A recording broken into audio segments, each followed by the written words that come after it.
बिहार की राजनीति में इस वक्त पर्दे के पीछे एक बड़ा और खतरनाक खेल शुरू हो चुका है, जिसने पटना से लेकर दिल्ली तक सबके होश उड़ा दिए हैं। और चर्चा तो यहाँ तक भी है कि बहुत ही जल्द सम्राट चौधरी की कुर्सियाँ जा सकती है, क्योंकि नीतीश कुमार का पत्ता पूरी तरह से साफ हो सकता है। और इसमें एक बड़ा चेहरा आया है जिसको बिहार का मुख्यमंत्री बनाया जा सकता है। दरअसल दोस्तों, आपको पता होगा कि बिहार का सियासत को करीब से जानने वाले लोग इस बात को अच्छी तरह से समझते हैं कि यहाँ हवा का एक झोंका भी वह बेवजह नहीं चलता।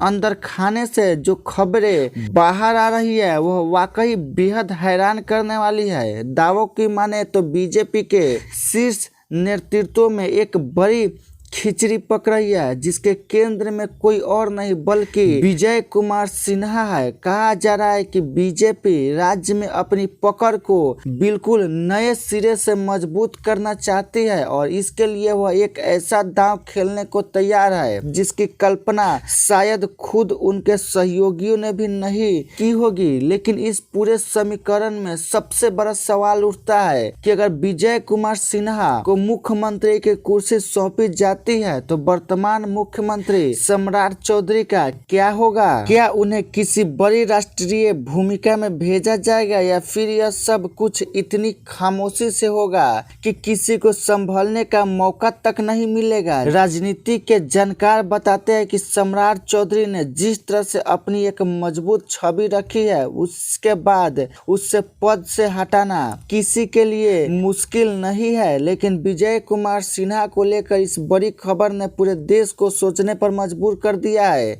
और खबर ऐसी वक्त आई है जब सम्राट चौधरी का पूरे देश भर में भारी विरोध चल रहा है। तो दोस्तों, आपको क्या कहना है? अयोध्या से इस वक्त एक ऐसी बड़ी और बेहद चौंकाने वाली खबर सामने आई है, जहां राम मंदिर और भगवान राम की सेना को लेकर एक ऐसा तीखा बयान दिया गया है जिसने पूरे देश की सियासत, धार्मिक गलियारों में एक नया तूफान खड़ा कर दिया है। इस पूरे मामले को लेकर अगर आप ध्यान से समझे तो सोसलवानी की तरफ से एक ऐसा बयान जारी किया गया है जो सीधे तौर पर आज की व्यवस्था त्रेता युग की निष्ठा के बीच एक बहुत बड़ा सवालिया निशान खड़ा करता है। इस बयान में साफ साफ और सीधे शब्दों में कहा गया कि भगवान राम की सेना में वानर थे। अगर वानर आज के दौर के कुछ लोगों की तरह होते तो चंदा चोर या सोने का लंका देखकर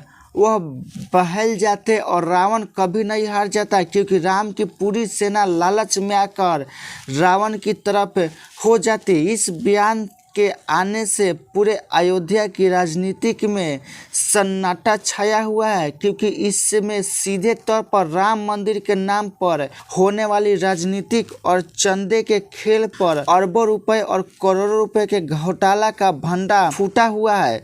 सोचिए, इस एक बयान ने कितनी बड़ी बहस को जन्म दे दिया है कि अगर उस दौर में वानर सेना जरा भी लालची होते तो पैसों और सोने की चमक देख पिघल जाते तो शायद इतिहास कुछ और ही होता।